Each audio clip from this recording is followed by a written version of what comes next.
కాచి కొన్నా శుద్ధి స్తోత్రం చెల్లించుకున్నాం. ఆత్మ స్వరూపి సత్య స్వరూపి వెలిగిన దేవుడు తండ్రి నేను ఆనందించాలైనా ఆత్మతో సత్యం తట్ట ఆత్మ సత్యాన్ని మాకు నాకు అనిపించాలైనా ఈ ప్రార్థన కాపాడుకోవడం గురించి సృష్టిగత మరొకసారి జ్ఞాపకం చేసుకుని వెళ్ళకుండా పెళ్ళిన మందిరాన్ని వృద్ధులైన సర్వమానవాణి సమస్త పరిశుద్ధ రాజాధికారి మనుషులు ఈ ప్రాంతంలో ఆయా సేవకుల్ని విశ్వాసం కూడా జ్ఞాపకం చేసుకుని ప్రాంత ప్రజలు జ్ఞాపకం చేసుకోండి. కట్టేసపడితో కదలిక చేశాం. నీ పరిస్థితులు లేకుండా సృష్టిగత వచ్చిన వాళ్ళు వస్తున్నారు చూస్తున్నప్పుడు ఉంటున్నారు అందరినీ జ్ఞాపకం చేసుకోండి. ఏ కుటుంబం ఎప్పుడైనా ఎన్ని పరిస్థితుల్లో వేసినామని జీవాన్ని ప్రకటిస్తున్నారు. అదే వృద్ధులు చెడ్డ వృద్ధులను జ్ఞాపకం చేసుకోండి. ఆ ప్రపంచం అంతా కొల్లాలో ఉన్న ప్రభావ వీరిపై చేసే పరిశుద్ధాత్మను మరొకసారి జ్ఞాపకం చేసుకోండి. ఈ ఆత్మ రక్షించుకోవడానికి ఇష్టం ప్రతి బిడ్డ ప్రతి కుటుంబాన్ని రక్షించుకున్నదేమి పొందాలైనా అయ్యా ఈ ప్రార్థన అంతకునైనా నేను ఒట్టిదాన్ని మట్టిదాన్ని కాడిదాన్ని టెంపుల్ ప్రభావ అయినట్టు చూసినప్పుడు శాస్త్రం జాగ్రత్త పొందుకు వచ్చిన బాధగా మాత్రం కేవలం నోటు బోర్గా మాత్రమే సాధనగా మాత్రం మాట్లాడతాను. ప్రోత్సాహం చేసిన విద్యను వాక్యం చేసుకోకుండా అప్పాలు కట్టుబడి మా మధ్య రెండుపెట్టి పలుపు చేసే పలుపు జీవితం మాత్రం నాకు అనిపించాలైనా వాటిలో మీరుండి ప్రార్థన మీరుండి వాక్యంలో మీరుండి అయా క్రమంగా మర్యాద జరిగించి వచ్చిన అయా ప్రతి బిడ్డ ప్రతి కుటుంబం ఏ ఉద్దేశంలో వచ్చారో అయా నేను పైన పొందుతున్న అంతరంగా పరిశీలించి రీతిగా నేను తండ్రి అయినా అడిగిన వాటి కంటే ఊహించిన వాటి గురించి అత్యంత యువత నింపి నేను పలాసు స్తోత్రం చేయించుకున్నా మా చిన్న కుటుంబం చిన్న సేవని మరొకసారి నేను దక్షిణ హస్తాలు కాపురస్లో పెట్టుకుంటూ మీ కృప నీ కాపులు కలిసి కోరుకుంటూ దృష్టి వేసి ప్రతి బాణనిహం దహించి ఎన్ని కాల్చి పుడిచిపేసి నీ కృప నీ పాత్ర కలిసి కంచి కోరుకుంటూ తల్లిదండ్రుల బలపరుచుకే ఏమో కంది శ్లోకం సంచారం చెప్తున్నాను. నాయన యథార్థ నీతిని బట్టి చెప్పట్లని యథార్థ నీ లేఖనం చదివేసింది ప్రభావ. ఆ లేఖనం మా కుటుంబాల పట్ల ఏసునామం నెరవేర్చబడును కాక, మా సేవ పట్ల ఏసునామం నెరవేర్చబడును కాక. నన్ను నేను తగ్గించుకుంటే నామని హెచ్చించుకుంటే ప్రార్థన చేసి రక్తాన్ని ముద్రించి హింసలో జవాబు చేశావు. అదేవిధంగా నేను రాజ్యం కూడా చాలా అస్వస్థ ఉన్న ప్రభావ నేను స్వస్థపరిచి నిజపరచుకుని ప్రార్థన చేస్తున్నాను. అయ్యా ఇంకా అనేకులైనా అయా మరి మా గృహాలు మా కుటుంబాలు అయా ప్రతి చోట కూడా ఎవరైతే అస్వస్థ ఉన్నారో వేసినామో స్వస్థ ప్రకటిస్తూ నన్ను నేను తగ్గించుకుంటూ మీ నామని హెచ్చించుకుంటూ రైనా సాంతాలు కూడా చాలా బలహీనరాలు అయిపోయింది ప్రభావ. అయా బలపరచనే స్థిరపరచమని ప్రార్థన చేస్తున్నాను. నేను తగ్గించుకుంటూ మీ నామని హెచ్చించుకుంటూ ఈ ప్రార్థనకి ఏసీపీసీ రక్తాన్ని ముద్రించి తగిన సమయం జవాబు చేశాను. బట్టి నీకు అంతాసం చెల్లించుకుంటూ జీవము వేసినామలో ప్రార్థన చేసి వేడుకుంటున్నాం కన్న తండ్రి. Amen amen. God bless you.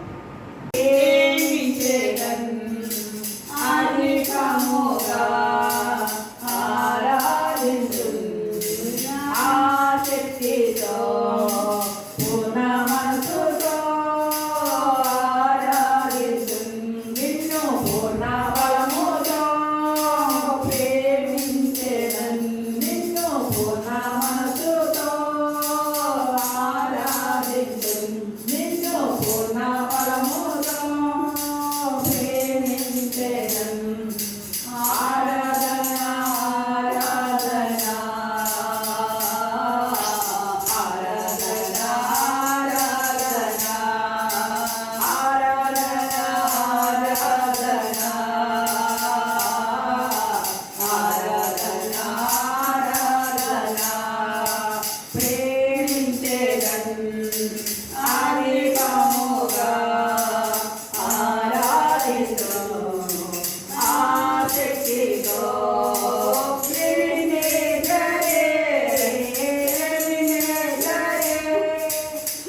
వందనాలండి. అదే వందనాలు చెల్లిస్తున్నాను. మరి సృష్టిగత నిర్ణయానికి వచ్చిన వారు, వస్తున్న వారు, చూసిన వారు, చూడబోతున్న వారు, ఎనబోయేవారు ఈ ప్రాంత ప్రజలందరినీ కూడా దేవుడు ఆస్వాదించి దీవించింది కాక, సర్వమానవుల సమస్త పరిస్థితిని ఆస్వాదించింది కాక. ఆమె మరి సృష్టికర్త పిల్లలు ఎలా ఉండాలండి? శూన్యంలో సృష్టించాడు. సృష్టికర్త ఎలా ఉండాలండి? ఆయన డిగ్నిటీ, ఆయన స్టైల్ మెయింటైన్. అవునండి, ఆయనకున్నవని మనకే. ఎందుకంటే ఇచ్చాడని నమ్మాలి. దేవుడు అన్నీ ఆయనే, మనకే వారసులం కదా. చోట దాసి అంటాడు, ఒక చోట దత్తపుత్ర, స్నేహితుడు, వారసుడు, స్వతంత్రులు అన్నమాట. మనల్ని దేవుడు స్వతంత్రంగా చేశాక దాసత్వనే కాడికి వెళ్ళొద్దు అంటాడు. దేవుడు మనకి మేము కదండి.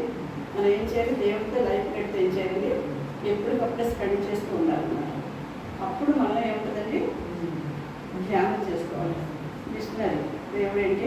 ఓపెన్ చూడండి, మన హృదయాన్ని ఓపెన్ చేసి అవన్నీ మనకు ప్రిపేర్ అవుతాయి అన్నమాట. అప్పుడు మన హృదయం నుంచి పరిశుద్ధాత్ముడు ప్రేరేపిస్తాడు, మాట్లాడతాడు.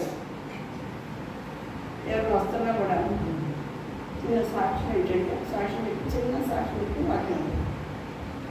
సృష్టికర్త ప్రారంభించిన తర్వాత మనం మొదటి ఇక్కడ ప్రార్థన చేసుకోవాలి. నాకు ఆశ ఉంది. అయితే మరి చర్చికి వెళ్ళాలి కదా అని వెళ్తా అనుకున్నాను. ఈలోపు బీపీ వెళ్ళకపోతున్నా, రెడీ అవుతున్నాను, వెళ్ళకపోతున్నాను. ఇప్పుడు నిన్న ఫస్ట్ అదే క్రిస్మస్ రోజు కాదు, తెల్లారి సోమవారం కదా, వెళ్ళకపోతున్నాను. ఎంత ఓపెన్ చేసుకొని రెడీ అవుతున్నాను కానీ వెళ్ళాలంటే బండి కూడా స్టార్ట్ చేశాను. ఇది కూడా లేదు సార్. కళ్ళు వెళ్తుంది. బాగా ఆఫీస్లో ఉన్నాడు. ఆఫీస్ ఉంది కదా, డ్రాప్ చేయడానికి సరే చూసుకున్నాను. చూసి 10ంటికి కదా అని చెప్పేసి ఊళ్ళో 4కి పడుతుంది. పడుకుని కోమాలకి వెళ్తుంది. బాగా నిద్ర పట్టేసింది. 10ంటికి ఎవరో ఫోన్ చేశారు. నిద్ర నుంచి ఎవరు వెళ్ళిపోతుందో తెలియదు. ఫోన్ తెలియదు ముందు వస్తారు తీసారు. దేవుడు మనకి మైండ్ మొబైల్ కాక తీస్తే అక్కడ దైవజనుడు ఆ జ్ఞానుడు ఇద్దరు ఉన్నారు. జ్ఞానం మా దేవుడు నడిపించింది, బలపరిచింది ఆయన. సిస్టర్ గారు, సృష్టిగత నిర్ణయానికి మనం మానకూడదు, తెల్లవారు ప్రార్థన చేయాలని వచ్చామన్నారు. దేవుడు మనకి మైండ్ మొక్కలు గారు హల్లెలూయా. ఇంకా పాటలు, ఆయన వాక్యం, నా వాక్యం, పాటల దేవుడు నిలబెట్టాడు. దేవుడు మనకి మైండ్ మొక్కలు కాక. ఎంత గొప్ప దేవుడు అండి. మనం ఎలాంటి ఇక్కడ సృష్టికథలో నేను ఫస్ట్ చేయాలని ఆశ కలిగి ఉన్నాను. నేను ఈ ఆశని ఎవరు చూశారండి? దేవుడు చూశాడు. దేవుడుగా మనకి మహిమ కలగాలి. సృష్టికర్త చూశాడు కనుక మనం సృష్టించిన వాడు నా కుమార్తె ఆశిస్తుందని చెప్పేసి ఇలా దేవుడు చక్కని ప్రార్థన, వాక్యంతో, పాటలతో దేవుడు నామానికి మహిమ తెచ్చుకున్నాడు. దేవుడు నామానికి మహిమ కలుగుతాడు. హల్లెలూయా, హల్లెలూయా. వాక్యంలోకి వచ్చేద్దామండి.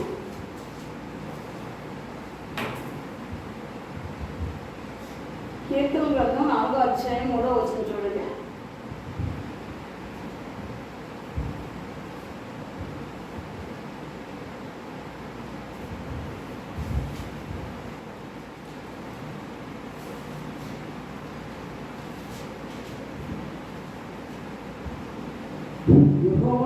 యెహోవా తన భక్తులను తనకు ఏర్పరచుకుని ఉన్నాడని తెలిసింది.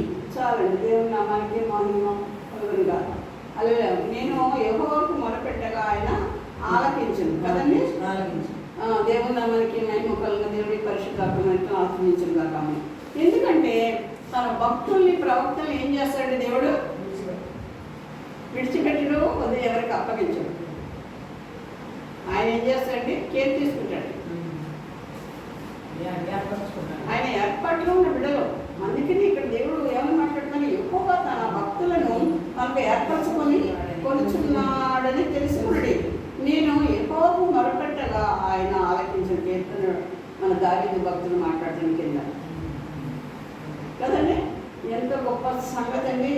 మన దావీదు గారు చెప్తున్నాడు, ఎక్కువ తన భక్తులను తనకు ఏర్పరచుకొలుచున్నానని అని తెలుసుకోండి. నేను యెహోవాకు మొరపెట్టగా ఆయన ఆలకించిన. ఎవరు ఆలకిస్తారండి? ప్రవక్తలు మొరపెడితే సూన్ రిప్లై ఇస్తాడు. దేవుని నామానికి మహిమ కలుగును గాక. హల్లెలూయా. ఒకవేళ ఆలస్యమైంది అనుకోండి, అద్భుతం చేస్తాడు, అద్భుత కార్యాలు చేస్తాడు కదండి. దేవుని నామానికి మహిమ కలుగును గాక. హల్లెలూయా. అంటే విశ్వాసం మొదలుపెడితే ఆలకిస్తాడు. విశ్వాసం లేకుండా దేవుడికి ఇష్టమై ఉంటే అసాధ్యమని ఉన్నాడని ఆయన నమ్మిన వారికి ప్రతిఫలం దయచేయండి. నమ్మలేము కదా, మనం నమ్మాలి కదా, నమ్మితే కదా దేవుడు కార్యాలు చేసేది. భక్తులు ప్రవక్తలు అంటే ఆయన కాస్తాడు, భక్తులు ఆయన కాస్తాడు. అందుకని వాళ్ళు ఏది చెప్పినా దేవుడు వింటాడు. ఆ రోజుల్లో ఎవరండి మొరపెట్టింది? దేవదూతను పంపించాడు. ఈ రోజుల్లో ఎవరండి? యేసయ్య తండ్రికి విశ్వాసులకి రక్షణ వారికి మధ్యవర్తి. ఇవాళ యేసయ్యకి రక్షణ వారికి ప్రవక్తలు మధ్యవర్తులు. దేవుని నామానికి మహిమ కలుగును గాక. హల్లెలూయా కదండి. ఆమోస్ గ్రంథం కూడా ఏంటి ఒకసారి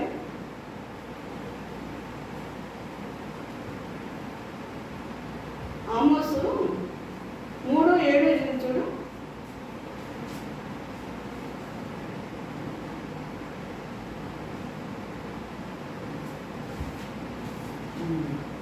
ఆమోసు ఎంతండి? 3:7-8 కలుగును. 3:7-8 తన సేవకులైన ప్రవక్తలకు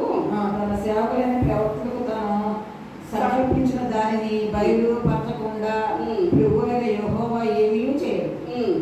సింహము గర్జించెను, భయపడని వాడెవడు?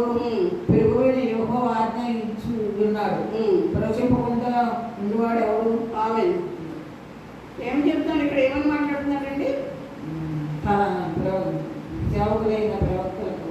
సేవకులైన ప్రవక్తలకు తాను సంకల్పించిన దానిని బయలుపరచకుండా ప్రభు అయిన యెహోవా ఏమీ చేయడు. సింహం గర్జించిన భయపడిన వాడెవడో? సింహం గర్జిస్తే భయపడతారా? ఎవరైనా మనం అందరం భయపడతామా? ఎవరైనా భయపడవలసిందే. దేవుడు గర్జించిందంటే ఇంకెంత భయం అండి? భయమేనా? మరి ఎక్కువ ఆజ్ఞ ఇచ్చినప్పుడు ప్రవచించకుండా ఉండేవాడు ఎవడో ప్రవక్తల్లో? దేవుడు నామానికి మహిమ కలుగును గాక. సింహం గర్జిస్తేనే భయం కదా. దేవుడు ఆజ్ఞ ఇచ్చాక చెయ్యాలి కదండి మనం. సింహం గర్జింలాగా పోర్చాడు అనమాట. సింహం గర్జిస్తేనే భయపడిపోతున్నామే. మరి యెహోవా ఆజ్ఞిస్తే ఎంత ఉంటుందండి? దేవుడి నామానికి మహిమ కలుగును గాక. అందుకనే భక్తుల గురించి దేవుడు ఇలా ప్రవచించి మరి పరిశుద్ధాత్మ రచించాడు అనమాట. తన సేవకులైన ప్రవక్తలకు తాను కల్పించిన దానినంట, సంకల్పించిన దానిని బయలుపరచకుండా ప్రభు అయిన యెహోవా ఏమీ దాయడంట. దేవుని నామానికి మహిమ కలుగును గాక. ఏ ఒక్కటి కూడా దాయడండి. దేవుని నామానికి మహిమ కలుగాక. దాయుడు కదండి, ఏమీ చేయడు. సింహం గర్జించిన భయపడవాడని ఎవడు? భయపడని వాడెవడు? ప్రభు అయిన యెహోవా ఆజ్ఞ ఇచ్చి ఉన్నాడు, ప్రవచింపకుండా వాడెవడు? ఎవరుంటాడు ప్రవచింపకుండా? దేవుడు ప్రవచనం వచ్చేసినప్పుడు ఎవరు అవుతారండి? ఆయనను ప్రవక్త, ఆత్మ ప్రవక్త సోదరులు ఉంటుంది. దేవుడు ఏం మాట్లాడుతాడో మాకు తెలిసాకే బయటకు వస్తాయండి. దేవుడు నామానికి మాకు తెలియదండి, ఏం ప్రవచించామో మాకు తెలియదండి అంటారు. No no no no I don't like. నాకు అలాంటి విషయాలు తెలియదు. దేవుడు ఏదైనా ప్రవచించాడే మన ద్వారా ముందు ఈ పాత్ర నిండితేనే కానీ బయటికి రాదు. ఏం చెప్పింది తెలియదా? మనకి తెలుసుదే. దేవుని నామానికి మహిమ కలుగును గాక. అంత గొప్ప దేవుడు మనం కలిగిన సృష్టికర్తని మనం ఎవరండి? యెహోవా తమకు దేవుడు కావాలని ధన్యులండి. మనం ఎవరండి? ధన్యులం. ఎస్తేరు గ్రంథంలో రండి ఒకసారి.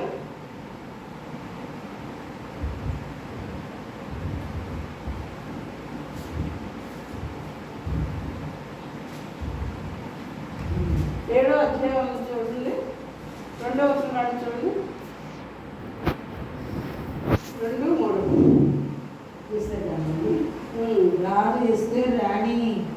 నీ విజ్ఞాపన ఏంటి అని అది నీకు అనుగ్రహింపబడును. ఈ మనవి ఏమిటి? రాజ్యంలో సగం మట్టుకైనను నీకు అనుగ్రహించిందని రెండవ నాడు ద్రాక్షారసం ఇందులో ఎస్తేర్తాను. అప్పుడు రాణి అయిన ఎస్తేర్ ఇలాగా ప్రత్యుత్తరం ఇచ్చును, రాజా, నీ దృష్టికి నేను దయ పొందిన దానినైన ఎలా రాజువైన తమకు సమత అయితే నా విజ్ఞాపన బట్టి నా ప్రాణమును బట్టి నా జనులు నాకు అనుగ్రహించబడుదురుగాక. ఆమేన్. దేవుడు చిన్న పరిశుద్ధాత్మను ఎట్లా అందించుగాక.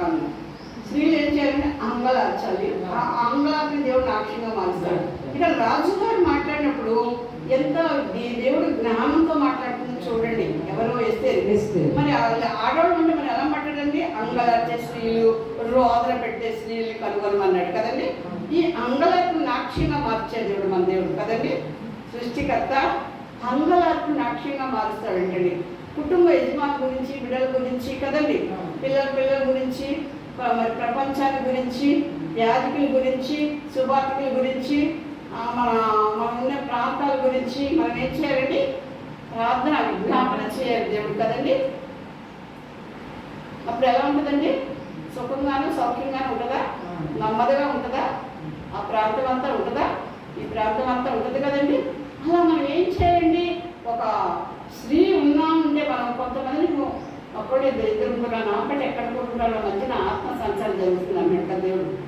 మనం ఏం చేయండి? ఇద్దరు ముగ్గురు కలిసి ప్రార్థన చేస్తున్నారు. దేవుడు గొప్ప కార్యాలు ఏది బంధిస్తామో సాతాన్ని పరలోకం బంధిస్తారని, ఇక్కడ ఏది ఉప్పుదాం ఆశీర్వచన అక్కడ ఉప్పుతారండి ఆకాశం కదండి. మనం అలాంటి వారిలో స్త్రీలు ఉండాలండి కదండి. స్త్రీల పురుగు అంటే ఏంటండి? అదే మరి స్త్రీలు అంటే ఏంటి? సమయము అసమయం కనుక మనం కూడుకరించి అంగలార్చాలంట. మన అంగలార్చిని దేవుడు నాక్షంగా మారుస్తాడు. దేవుడు మనకి మహిమ కలుగుడు కాక. అట్లాంటి వారమే మనం ఉండాలండి. అంతేగాని మనం ఆ ముచ్చట్లు ఈ ముచ్చట్లు లోక ముచ్చట్లు కాదండి. ఏ ముచ్చట్లు కావాలండి? దేవుని గురించి ముచ్చట్లు మనకు కావాలంటండి. ఇక్కడ ఎస్తేర్ ఏముంటుంది? రాజు ఎస్తేరు రాణి, నీ విజ్ఞాపన ఏమిటి? అది నీకు అనుగ్రహించబడను. నీ మనవి ఏమిటి? రాజ్యంలో సగం మట్టుకైనను నీకు అనుగ్రహించిందని రెండవ నాడు ద్రాక్షరసం ఇందులో ఎస్తేరుతో అని. అప్పుడు రాణి అయిన ఎస్తేరు ఇలా ప్రత్యుత్తరం ఇచ్చాను, రాజా, నీ దృష్టికి నేను దయపొందిన దానిని ఎడగా రాజువైన తమకు సమ్మతి అయితే నా విజ్ఞాపనను బట్టి నా ప్రాణమును నా మనమును బట్టి నా జనులు నాకు అనుగ్రహించబడదురు గాక. ఆమె ఎంత గొప్ప సంఘటనండి. దేవుడు జ్ఞానంతో ఉన్నప్పుడు ఏంటంటే దేవుడు ఆత్మ తాగితే, ఎందుకంటే నేను శక్తి చేత బలం చేత కాదు, నా ఆత్మ వారికి తాగిస్తాను. ఎప్పుడు దేవుడు ఆత్మ మనం తాగుద్దో అప్పుడు పరిశుద్ధాత్మ మనకి ఎలా ప్రార్థించాలో నేర్పిస్తాడు, ఎలా అడగాలో నేర్పిస్తాడు. ప్రార్థన అందరం చేస్తామండి. మెలకువలు ఉంటుందండి. మనం ఎలా అడగాలో మెలకు ఉంటుందండి. మెలకు ప్రార్థన, మెలకు కలిగిన ప్రార్థన అనమాట. మనం అడిగే దీన్ని అడిగితే దేవుడు దాటిపోడు. దావీదు ఆగి కార్యం చేస్తాడు దేవుడు మనకి కదండి. ఎలా ఉంటుంది? రాజుగారు ఉన్నారు, రాజ్యంలో స్త్రీ మనమేంటి? విజ్ఞాపన ఏంటి? రాజ్యంలో సగం మట్టుకంటే దేవుడు మనకి మహిమ కలుగుడు కాక. రాజ్యంలో సగం ఇస్తానంటాడు. ఆ రాజ్యం కోసం ఆశపడుతుందా రాణి? నా మనను బట్టి నా ప్రాణమును నా విజ్ఞాపన బట్టి నా జనులకు అనుగ్రహించబడుతురు కాక. హల్లెలూయా. నీ దృష్టికి నేను దయ పొందిన దాన్ని అయితే ముందు ఏముంటుందండి? తను తగ్గించుకుంటుందండి భర్త దగ్గర కూడా. అయ్యో నా భర్త రాజుగారే, తను గర్వించిన దేవుడు అనుగ్రహించాడంట. తను గర్వించిన హృదయంలో ఏం చేస్తుందండి? తను రాజ్యంలో చదివిస్తానంటే నెవర్ మైండ్ తీసి పక్కన పెట్టింది. దేవుడు మనకి మహిమ కలుగును గాక. హల్లెలూయా. తను ఫస్ట్ నుంచి చివరి వరకు అన్నాడు కదండి. ముద్దుగా వచ్చిన కానీ ఏమంటాడు? రాజ్యములో నీకు సగం కావాలా? 3 రోజులు ఉపవాసం చెల్లించకుండానే రాజ కంఠభూషణ ధరించుకుని వెళ్ళిపోద్దండి. రాజ్యం ముడతాడా? నీకేం కావాలి రాణి? రాజ్యంలో సగం చివరి వరకు లాస్ట్ వరకు రాజ్యంలో సగం కావాలా అంటాడు. తను అయ్యడగలేదండి. నా సౌజన్యుల్ని రక్షించుకోవాలి. మనం ఎవరైనా చేస్తున్నాం సౌజన్యుల గురించి చెయ్యాలి, అంగలార్చాలి. మన వాళ్ళందరూ మిగిలిపోయిన వాళ్ళందరూ రక్షణలోకి రావాలి. రక్షణ వారు లక్షల కొద్ది కోట్ల కొద్ది ఉన్నారు. మనం అంటే అందరూ మనోళ్ళే, ప్రపంచం అంతా మనమే. వీళ్ళు వాళ్ళని కాదండి, రక్షణ వారందరూ మనవాళ్ళే, వాళ్ళందరూ కూడా వాళ్ళ కోసం అంగలార్చాలి. ఈ అంగలార్చి నాక్షంగా అసలు ప్రపంచం అంతా అల్లాడిపోతుంది. కన్నీరు మున్నీరు ఏరువైపు పారుతుందండి. ఎక్కడ సుఖ శాంతి లేవు, ఎక్కడ చూసినా ఏమండి, ఎక్కడ చూసినా అల్లకొల్లం అయిపోతుంది. మనం ప్రార్థన కూడా చేయలేకపోతున్నాం, ప్రార్థన స్థితిలో ఉంటున్నాం మనం కదండి. ఒక గంట, రోజుకు ఒక గంట ప్రపంచం అంతటి మన గురించి కాదు కానీ ప్రపంచం అంతటి గురించి ప్రార్థన చేయాలి. అంగలార్చి చేయమన్నాడు కదా దేవుడు. సేవకులు ఎందుకు నియమించాడు? విశ్వాసాలు పోగు చేసుకొని ప్రార్థన చేయాలి, యోచన చేయాలి. రాజు అధికారులు మనుషుల కోసం ప్రార్థన చేస్తే మీరు సుఖంగా సౌఖ్యంగా ఉండాలంటే రాజుల గురించి, అధికారుల గురించి, మనుషులు అందరి కోసం చేయాలంట. దేవుడు మనకి మహిమ కలగాలి. అది అసలు ప్రార్థన అంటే. మనం ఉన్న ఏరియా ప్రాంత ప్రజల గురించి, మరి ప్రపంచం అంతటి గురించి, ఎక్కడెక్కడైతే రక్షణ ఉన్నారో, లక్షల కొద్ది కోట్ల కొద్ది ఉన్నారు ప్రభా, ప్రతి గృహాన్ని మాలోంచి దర్శించు. నువ్వు మాలోంచి అధికత్వం చేసేదేవా, నువ్వు ప్రతి కుటుంబాన్ని, ప్రతి బిడ్డ, ప్రతి కుటుంబాన్ని రక్షించుకొని ప్రార్థన చేయాలి. అందుకని ఇక్కడ వేస్తే ఏముంటుందంటే, ఎక్కడైతే నశించిపోతారని చెప్పేసి మరి ముద్దుగా చెప్తాడు కదండి హామాను. చెప్పినప్పుడు ఏముంటుంది, రాజా నీ దృష్టిని దయపొందిందాన్ని అయితే అంటదా, ఎంత తగ్గించుకుని చూడండి అక్కడ రాజుల దగ్గర. అప్పుడు రాణి రాజా నీ దృష్టికి నేను అప్పుడు రాణిని ఎస్తారు ఇలా ప్రత్యుత్తరం ఇచ్చారు. రాజా నీ దృష్టికి నేను దయపొందిందాన్ని ఎడల రాజు అని తనకు సమ్మతి అయితే, చూడండి, నీకు ఇష్టమైతే సమ్మతి అయితే నా విజ్ఞాపన బట్టి నా ప్రాణమును, తన ప్రాణం ముందు తన ప్రాణం ఉంటే మన సుఖంగా ఉంటేనే కదండి కొంతమందికి ప్రార్థన చేయగలం కదా. ప్రపంచం అంతటి గురించి కూడా ప్రార్థన చేయగలం కదండి, మనం ఆరోగ్యంగా ఉంటే కదండి. ముందు మనం కూడా చూసుకోవాలి, స్వపరీక్ష చేస్తే మనం కూడా జాగ్రత్తగా వెళ్తానే. తన ప్రాణాన్ని పెట్టింది ఇది కూడా, ఎందుకంటే తను కూడా బాగున్న పద్ధతి చేయలేదు కదా, ఉపవాసం చేసి తను కూడా ఉండాలి కదా. అందుకని ఏంటంటే, రాజా నీ దృష్టికి నేను దయపొందిందాన్ని రాజుని తన సమ్మతి అయితే నా విజ్ఞానం బట్టి నా ప్రాణమును కదండి, నా ప్రాణమును నా మనవిని బట్టి నా జనులను నాకు అనుగ్రహించబడుదురుగాక. ఆమేన్. హల్లెలూయా, హల్లెలూయా. ఎంత గొప్ప సంఘటన అండి.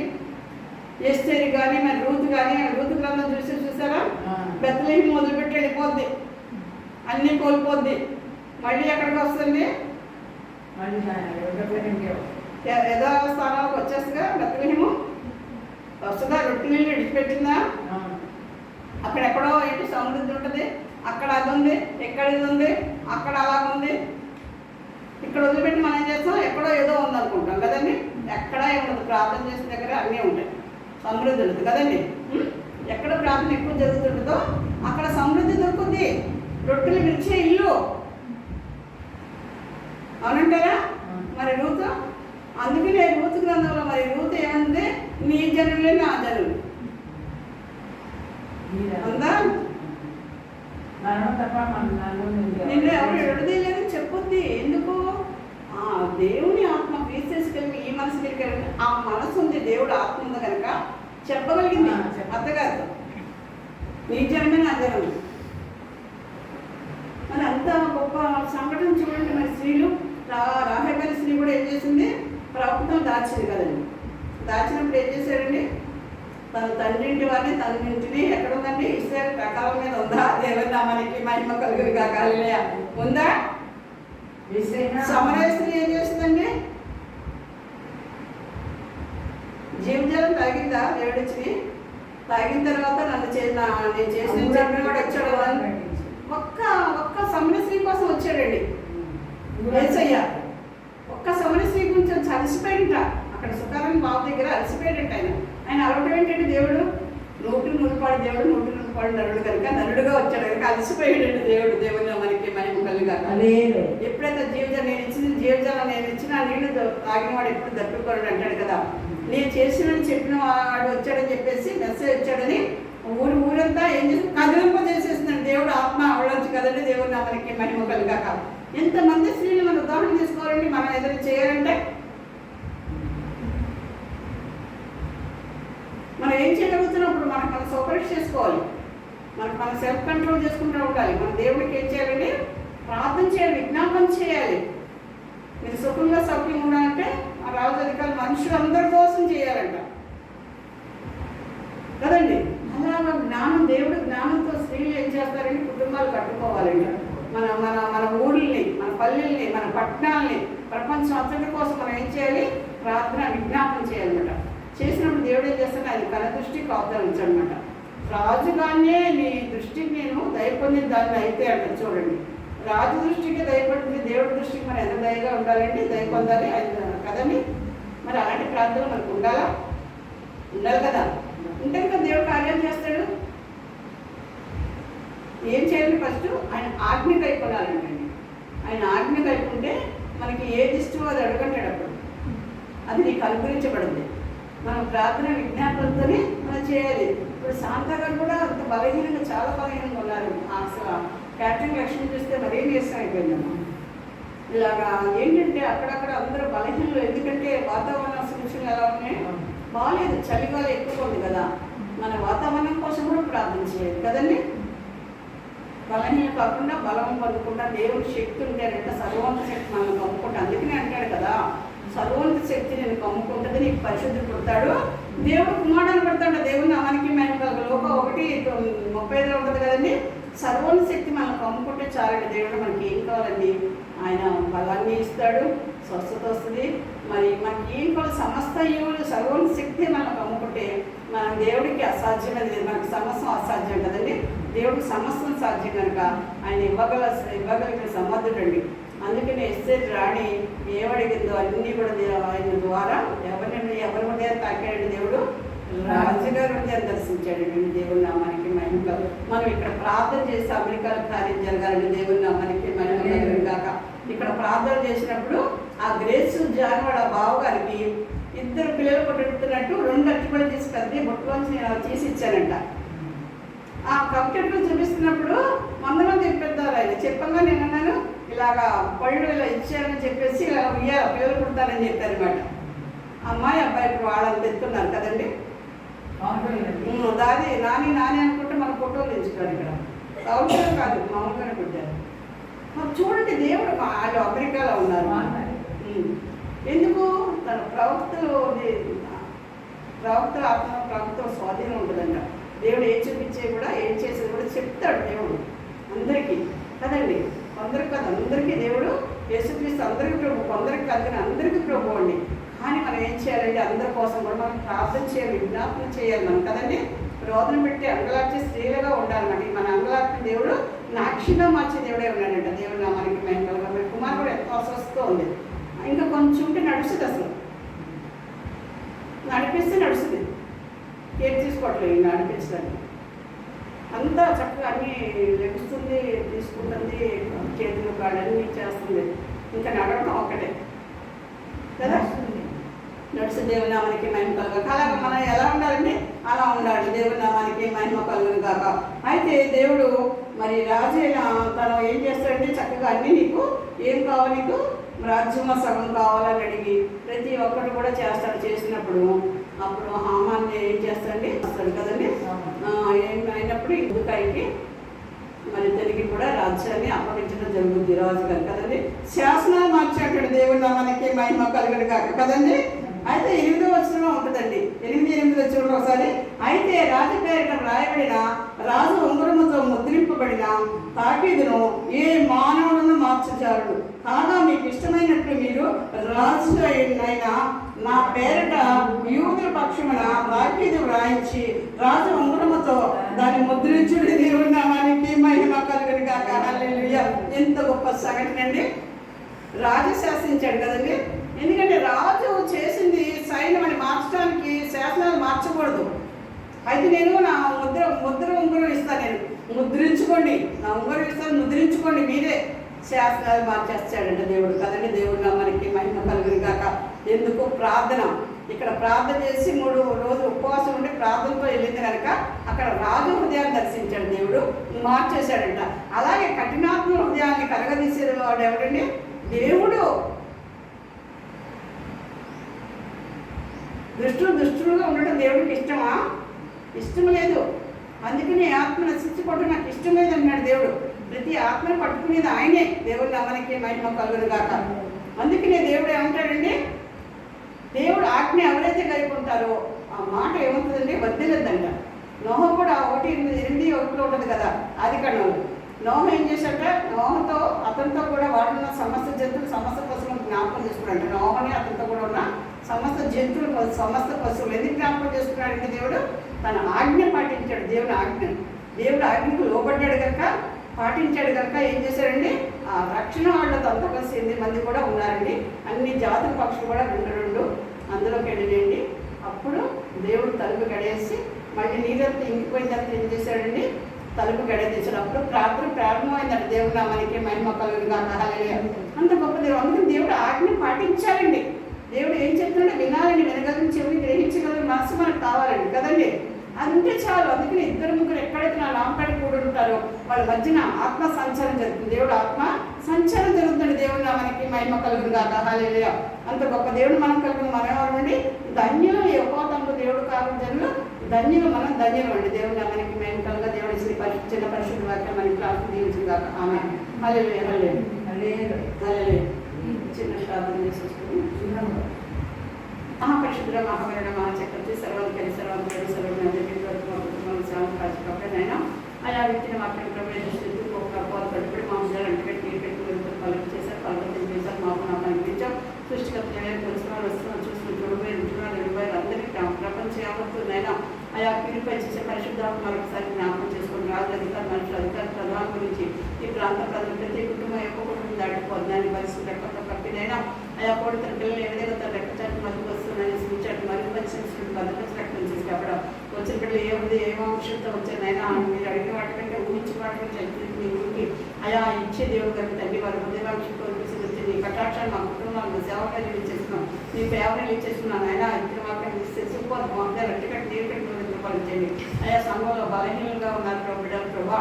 ఆయా వారిని అన్ని వేసుకున్న బలపరిచి స్థిరపరిచి స్థితిలోకి తీసుకోవాలి. మేమందరం కూడి సినిమాకైనా నిన్ను స్థుతించే పరిస్థితులు కూడా సేవకు సదస్సు కూడా జ్ఞాపకం చేసుకోమని ఆయా సృష్టికర్తలో ప్రతి ఎనీ టైంలోనే ఎవరెవరు వస్తున్నట్టు నీకు తెలుసు. ఏ ఆస్తి ఉద్దేశంలో వస్తారో ప్రతి ఆస్తి ఉద్దేశాలు నెరవేర్చి పొంది సిద్ధింపు చేసినైనా నీ పరిశుద్ధాత్మ తాకిడి తెచ్చేసి ప్రతి కుటుంబానికి రక్షణ స్వస్థ చేసుకుని ప్రకటిస్తూ ఏ దృష్టిలోనే మా కుటుంబాలను సేవని పడకుండా మా కుటుంబాలకు దృష్టి పడుకుని కృపని కాపులకు అందించి పెంచి కోరుకుంటూ అయా నీ ప్రియబిడ్డలు ముద్రబిడ్డ చేసిన ప్రార్థన దేని ప్రార్థన కలిసి రక్తాన్ని ముద్రించి తగిన సమయం జవాబు తెచ్చేసి అందబట్టి గుర్తాసులు చెల్లించుకుంటూ జీవంగా లేసి నామంలో ప్రార్థన చేసి అడిగి పెట్టుకుంటున్నాం పరమ తండ్రి. ఆమేన్. ఆమె యేసురక్షణ శివరక్షణ కలరక్షణ చెప్పి వేసినామని సంపూర్ణ విజయం కలుగుగాక. అపవాదికి వాడికి తేలిక రక్తనాశనం కలుగుగాక. ఆమేన్. ఆమె తండ్రి కుమార పరిశుద్ధాత్మ దేవుడి కృపా సమాధాన సర్వమానవాడికి సమస్త పరిశుద్ధ రాజాధికారి మనుషులు దేని కుటుంబాలు తెలిసావి ఎల్ల వేళలా తోడే ఉండదు కాక. ఆమేన్. ఆమేన్. దేవుడు నా మంచి సంతోషం పొంగింది, సంతోషం పొంగింది, సంతోషం పొంగుచున్నది. హల్లెలూయా. యేసు వచ్చిన నాటి నుండి నేటి వరకు సంతోషం పొంగుచున్నది. సంతోషం పొంగింది, సంతోషం పొంగింది, సంతోషం పొంగుచున్నది. యేసు వచ్చిన నాటి నుండి నేటి వరకు సంతోషం పొంగుచున్నది. ఆ సంతోషం పొంగుచున్నది, సంతోషం పొంగుచున్నది. హల్లెలూయా. దేవుడు మనందరిని ఆశీర్వదించుగాక. ఆమేన్. హల్లెలూయా.